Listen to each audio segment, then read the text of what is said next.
Right now, let's welcome our first guest, Dan Pilla.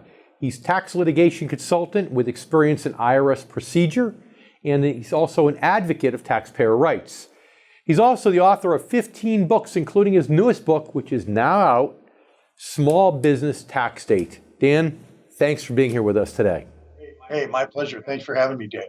So, we talked today about Social Security scammers that are out there. What are some of the most common scams that you're seeing today, especially when initiated over the telephone?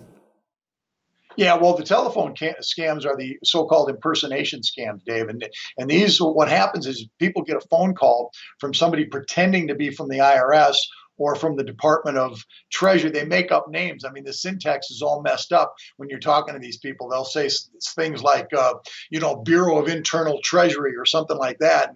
And it's obviously wrong. But what happens is these calls are very intimidating, very threatening. And the caller will say, listen, you owe, let's say $5,000 in taxes. And if you don't pay those taxes today, we're going to send somebody out to arrest you. Well, and so people get afraid, they get intimidated. The caller asks for a credit card or a debit card to pay the tax with, usually a debit card. Sometimes it's even more bizarre than that. Sometimes they'll ask for gift cards of some kind, Amazon gift cards or things like that to pay the tax, which is should be a red flag to anybody because, of course, the IRS is not going to take gift cards as payment for taxes, right? That's not going to happen. But these calls are very intimidating. There's tens of thousands of these calls that go out regularly, and so people need to be on the alert for them. Anytime you get a call from somebody pretending to be from the government that says if you don't pay taxes today, they're going to arrest you today, that's just an absolute guaranteed fraud. So basically, best advice, 30 seconds left, if it doesn't pass the sniff test, better off getting a phone number, calling them back. What do you best advise? Well, no, I wouldn't even do that, Dave. What I would do is I'd say, look, if you think I owe you money, send me a notice in writing and let me look at the notice and I'll respond. And they're just going to go away. All right, Dan, we'd like to have you back for one more segment, so please don't go away. And you stay with us too. We'll be right back with more coming up in a minute, right after the break.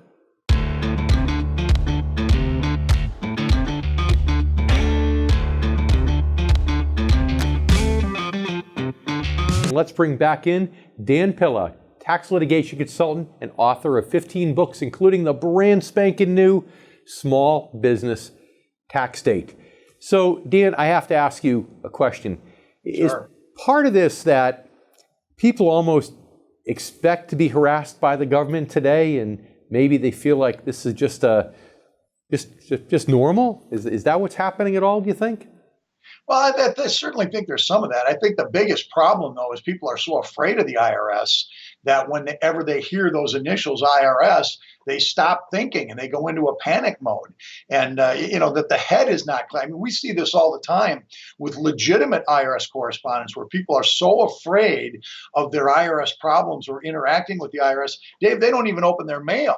I mean, I can't tell you how many clients I've had that have walked into my office with a grocery bag full of unanswered letters or unopened, never mind unanswered, unopened envelopes from the IRS. And so we've got to go through all the envelopes to figure out exactly where they're at. So this fear and intimidation immobilizes people, and the scam callers and the scam emailers are taking advantage of the fact that people are afraid and they're ignorant. Here's the thing that people need to understand. You've got rights when you're dealing with the IRS, and these rights are very, very important. And when we're talking about collection, one of the most critical rights that you have is a right to what's called a collection due process hearing. The IRS can't take a nickel's worth of your assets. Dave, they can't seize a postage stamp from you before they offer you an opportunity for these collection due process appeal rights. So if you're getting a phone call from someone pretending to be from the IRS, or you're getting an email from somebody pretending to be from the IRS, and you haven't had one of these final notice letters come to you, you absolutely do not owe any money to the IRS. It's that simple. So 30 seconds. If someone does get scammed, in your experience, what's their best potential to get some of that money back? Well, I don't know the potential of getting any of the money back, Dave, frankly, because most of these scams are based offshore. But if you think that somebody is trying to run a scam on you, or you have in fact been scammed, the best thing to do is report it to the Treasury Inspector General for Tax Administration. If you go to the IRS's website, irs.gov, there's a link on there for the Treasury Inspector General for Tax Administration, and they have a link on their site for reporting frauds and scams. And so that's hopefully at bare minimum, you get to protect the next person from the same thing happening. Right, so right, Dan, exactly right. Dan, thank you very much for being with us today. We really appreciate it. My pleasure.